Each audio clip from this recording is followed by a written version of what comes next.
ठाणे शहरात मोठ्या प्रमाणावर बॅनरबाजी सुरू आहे। सुनील चौधरी यांच्या वाढदिवसानिमित्ताने ही बॅनरबाजी करण्यात आली।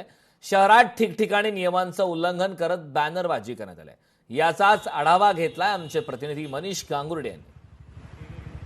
सध्या मी उभा आहे ठाण्यातील तीनाथ नाका परिसरातील पादचारी जो ब्रिज आहे त्या ब्रिजच्या वरती काल संध्याकाळी 5:30 वाजता एक टू व्हीलर वरती अनधिकृतपणे लावलेला जो बॅनर होता तो बॅनर थेट कोसळला आणि टू व्हीलरच्या वरून प्रवास करणाऱ्या 2 प्रवाशांवरती तो बॅनर जो आहे तो कोसळला। पण मात्र सुदैवाने कुठलीही मोठी दुर्घटना जी आहे ती या ठिकाणी झाली नाही। तर या तीनाथ नाक्याचा जो हा ब्रिज आहे या ब्रिजच्या बाजूला असलेले जे पोल आहेत लाईटीचे त्या लाईटिंगच्या पोलला देखील 3x5च्या साईजचे जे बॅनर आहेत ते या ठिकाणी आपल्याला बघायला मिळतात। पण पालिका प्रशासन आता हे बॅनरवरती कुठल्या पद्धतीने कारवाई करणार याकडे लक्ष आता सध्या लागून आहे। ते लाकडी बॅनरचं स्ट्रक्चर आहे, मात्र बॅनर त्याच्यावरती नाहीये पण मात्र जो स्ट्रक्चर जे आहे ते तसंच या ठिकाणी आपल्याला बघायला मिळते।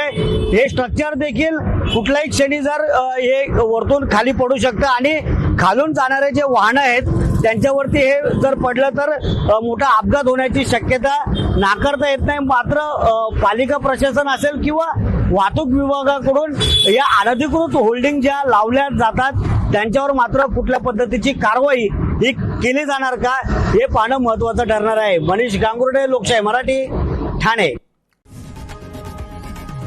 लोकशाही मराठी ऐका, पहा, जागरूक रहा।